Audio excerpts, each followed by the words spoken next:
Good morning and Jai Hind student. Welcome again. Now today we discuss class 12 chapter 1st challenges of nation building. In this video we discuss some important question of this chapter.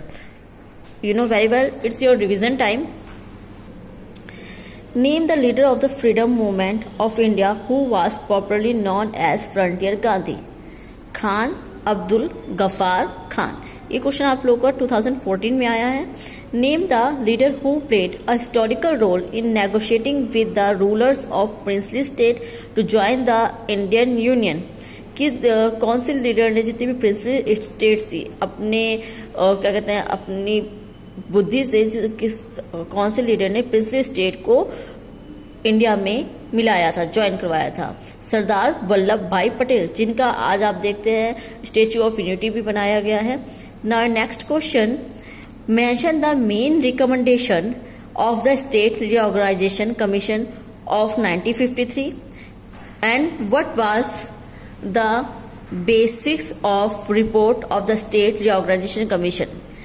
The basis of report of the Reorganization Commission was that the boundaries of the states should reflect boundary of different language.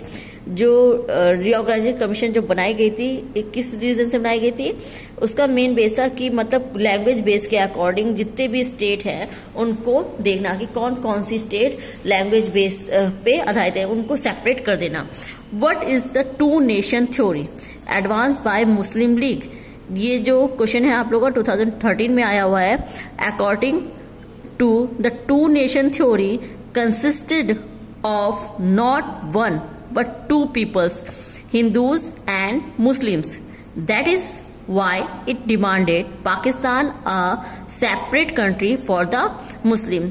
Muslim league जो था उसने demand की थी कि India में two nation theory को adopt करा, means जो मुस्लिम्स थे उनके लिए एक सेपरेट कंट्री बनाई जाए और जो हिंदूज है उनके लिए सेपरेट इंडिया रहे, यानी उन्होंने पाकिस्तान की मांग की थी, डिमांड करी थी. Which four princely states of India initially resisted to join the Indian union.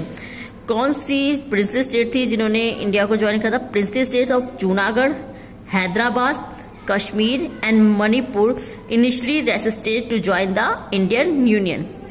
What was the huge obstacle in nation building at the time of India's independence?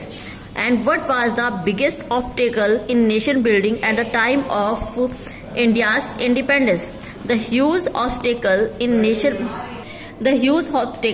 nation building the time of India independence was to shape a nation that was united yet accommodative of the diversity in our society.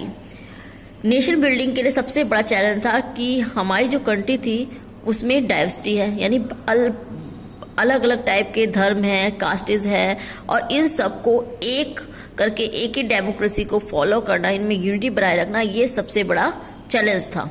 Now your next question, What were the states reorganized in linguistic basis in India in 1956? Language के base पे 1956 में किस states को अलग करा गया था. The states were reorganized on linguistic basis under the pressure of people and leaders, and also it helped preserve the diverse culture of India. Now your next question, which two princely states refused to join either Pakistan or India at the time of independence? कौन सी ऐसी to states थी जिन्होंने independence के time में पाकिस्तान और India दोनों को ही join करने से मना कर दिया था. Hyderabad, Junagadh and Kashmir refused to join either Pakistan or India at the time of independence. Now next question, what do you understand by instrument of accession? The instrument of accession was the legal document created in 1947. It was executed by government of India to princely state which was signed by most of the ruler. जो instrument of accession था, इस bill के according जितनी भी princely state थी वो signature करके India में ऐड हो सकती थी. Now your next question, when and why by whom was the Tryst with Destiny speech delivered? Tryst with Destiny speech was delivered by Jawaharlal Nehru at midnight on 14 15 अगस्त 1947। जो tourist with destiny speech थी ये जवाहरलाल नेहरू ने 15 अगस्त की midnight में दी थी जब हमारा देश इंडिपेंडेंस हुआ था। Now thank you student, in next video we discuss other topic. Thank you very much. जय हिंद।